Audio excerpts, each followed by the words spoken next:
दलित यदि दामाद बन जाए तो उसको मर्डर करवा दो, हत्या करवा दो। क्यों? क्योंकि वोट प्यारा है, दामाद प्यारा नहीं है। यहाँ पे हाँ स्कूल प्राइवेट चाहिए, सब कुछ प्राइवेट चाहिए, लेकिन यहाँ पे कमाई और जमाई जो है सरकारी चाहिए। यही मनुवादियों की सोच है। हिंदू राष्ट्र कहाँ से बनाएगा?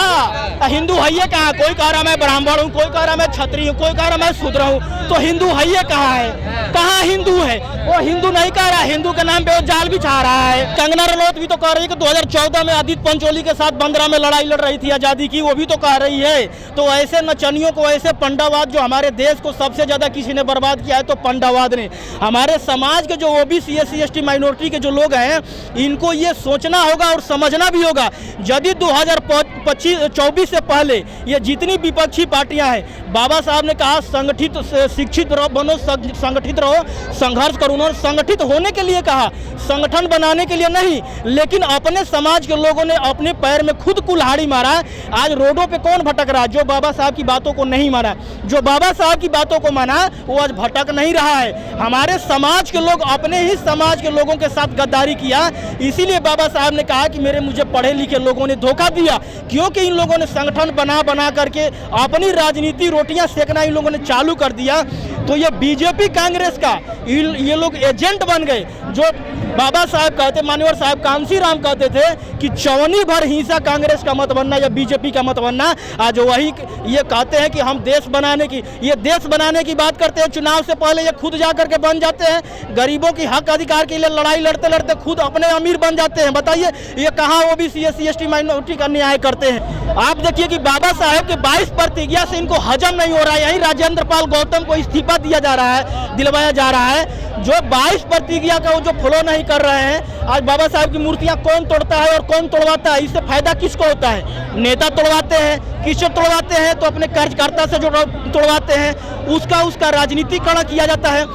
लेनिन ने यही कहा था कि अंबेडकर, एक बात बताइए कि सबसे ज्यादा आपकी मूर्तियां क्यों तोड़ी जाती है? तो बाबा साहब ने सवाल किया, लेनिन को जवाब दिया कि इसलिए तोड़ी जाती है कि कहीं 10 हाथ वाला और कहीं 2 मुख वाला कोई भगवान फिर से पैदा ना हो जाए।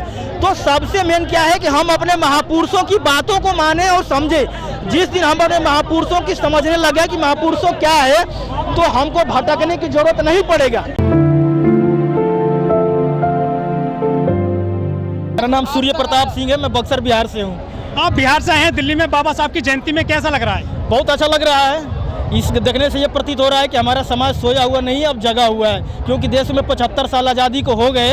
हालांकि आज़ादी तो यहाँ ओबीसी SC ST माइनॉरिटी को नहीं मिली। ये ट्रांसफर ऑफ पावर था जो छीना गया था। चटुकारिता जो लोग थे, जो नेहरू गांधी इन लोगों ने, और इन जो बड़े बड़े षड्यंत्र किए, तो हमारे समाज आज भी समाज को उसी पैदान तक देखना चाहते हैं जो उस समय सोच थी। क्योंकि ये नहीं चाहते हैं जो पहले हमारे समाज के लोग गुलामी करते थे, आज भी ये लोग वही चाहते हैं कि आज बढ़िया बढ़िया जूते कपड़े पहन करके हमारे सामने आंख में आंख मिला करके जो चल रहे हैं। ये ऐसा क्यों प्रतीत हो रहा है? जो बाबा साहब ने सपना देखा था समानता का, सबको अधिकार मिले, वो पूरा हो रहा है क्या सपना बाबा साहब का? देखिए आज पूरा हो रहा है तो ये कहीं समाज की देन है। क्योंकि अपने समाज के लोग अपने कानून को कुछ हाथों में ले करके ये सोच रहे हैं कि यदि हम सोए रह जाएंगे तो हमारा हक और अधिकार, कोई पेरियार फुले अम्बेडकर अब पैदा होने वाले नहीं है। क्योंकि ये लड़ाइयाँ हमको खुद लड़नी होगी। इसीलिए छोटू राम कहते थे कि ये 90% कमेरा लोग हैं। बाबा साहब हमारे, देखिए अपने समाज की जो मेन विडंबना क्या है कि हमारे समाज के लोग अपने महापुरुषों की, अपने पुरखों की जड़ों को नहीं पहचान रहे हैं। यदि हम अपनी जड़ को पहचान लेंगे ना और जड़ को पकड़ लेंगे तो हमें भटकने की जरूरत नहीं पड़ेगा। और कांग्रेस हो या बीजेपी, इनमें उतनी ताकत नहीं है। 24 में हराना इनको बिल्कुल आसान है। ये जितनी पार्टियां हैं, यदि 24 में बीजेपी नहीं हारती है तो संविधान भी बदला जाएगा और वही मनुस्मृति वाला हाल होगा जो आज के डेट में देख रहे हैं कि संविधान कहाँ फॉलो कर रहे हैं। बताइए, इन लोगों ने संविधान लागू किया ही नहीं। काका कलेलकर के कमीशन को इन लोगों ने कहा, पता हिंदू कोड बिल को किसने बहिष्कार किया?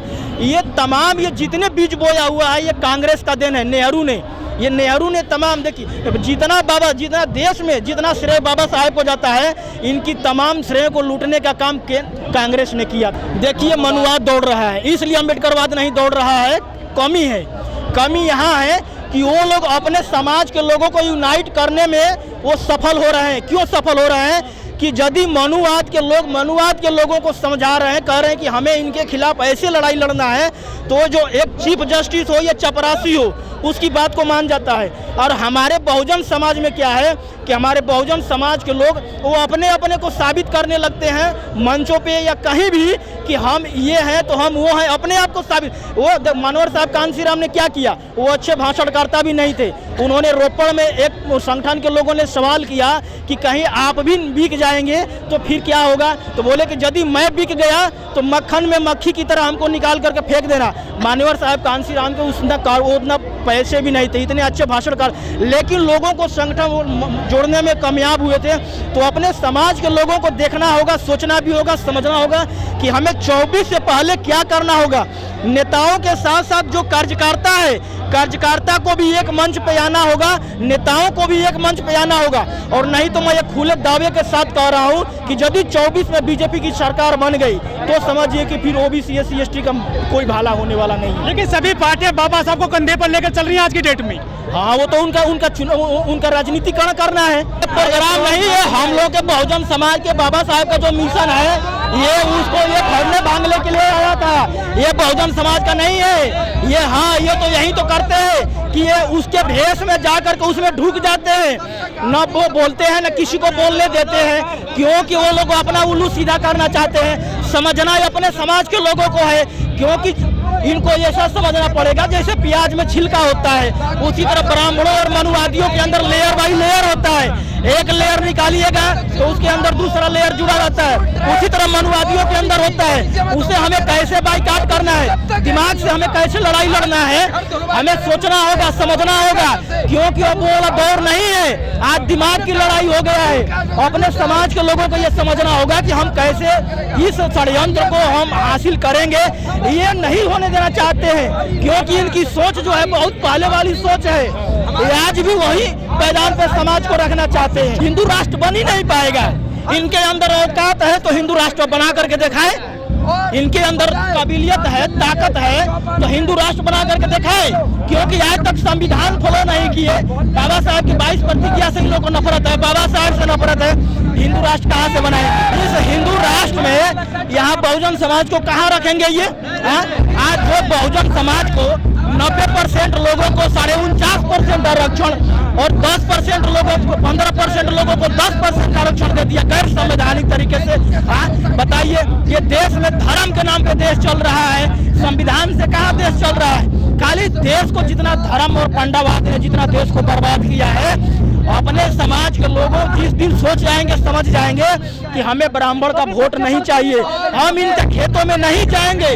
आपको कमाना है, रोजगार करना है तो आप पढ़ लिख करके गांव से बाहर निकलिए, आप जाकर के रोजगार कीजिए। आप ठान लीजिए कि मैं इनको खेतों में नहीं जाऊंगा काम करने के लिए। जो बाबू जगदेव प्रसाद कुशवाहा ने कहा कि इन लोगों ने मेरी बाप दादाओं से हलवाइया का काम करवाया, मैं इनकी राजनीति हलवाई करने के लिए पैदा नहीं हुआ हूँ। ये अपने समाज के लोग समझते नहीं है कि हमारे महापुरुषों ने क्या कहा।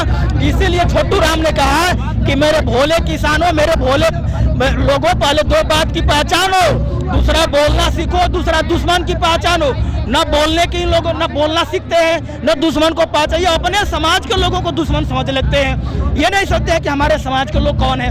जिस दिन अपने अब देखिए कि ब्राह्मण मनुवादियों में क्या है कि चाहे मिश्रा है, चाहे शर्मा है, चाहे तिवारी है, चाहे चतुर्वेदी है, फलाना ढिंगरा पता नहीं क्या है, उसकी लड़की उससे शादी करती है, वो अपनी लड़की को उससे शादी करवाता है। यादवों को चमार से शादी करवाने से क्या गलत है? चमार को कोली से शादी करवाने। जब वो ब्राह्मण मनुवादी जब अपनी बेटियां को अपने समाजों में शादी करवाता है, उसमें इंटरनल यूनिटी है, तो हमारे बहुजन समाज के लोग अपने बहुजन समाज में अपनी लड़कियों को शादी क्यों नहीं? हमें बेटी रोटी का रिश्ता को जोड़ना पड़ेगा, एक दूसरे से भेदभाव करेंगे। उन लोगों ने तो 6743 जातियों में बांट करके अलग कर दिया। आज कह रहा है कि सारा हिंदू एक हो जाओ, नहीं तो मुसलमानों का देश पे कब्जा हो जाएगा। क्या आरक्षण का विरोध मुसलमान कर रहा है? क्या संविधान की प्रतियां मुसलमान जला रहा है? ये मुसलमानों के खिलाफ में दंगा भड़काते हैं। बताइए, वो जो जुबैर था उसका लोकतंत्र टीवी चैनल था, उसको बंद कर दिया इन लोगों ने। बताइए, तो ये लोग तो यही करते हैं। और सबसे मेन गद्दारी हमारे समाज की हमारे नेताओं ने किया, क्योंकि अपने समाज के अपने नेताओं ने अपने ही समाज के लोगों को सौदाबाजी किया, पैर खींचा इन लोगों ने। तो ये एजेंडा को समझना होगा कि ये क्या चल रहा है देश के अंदर।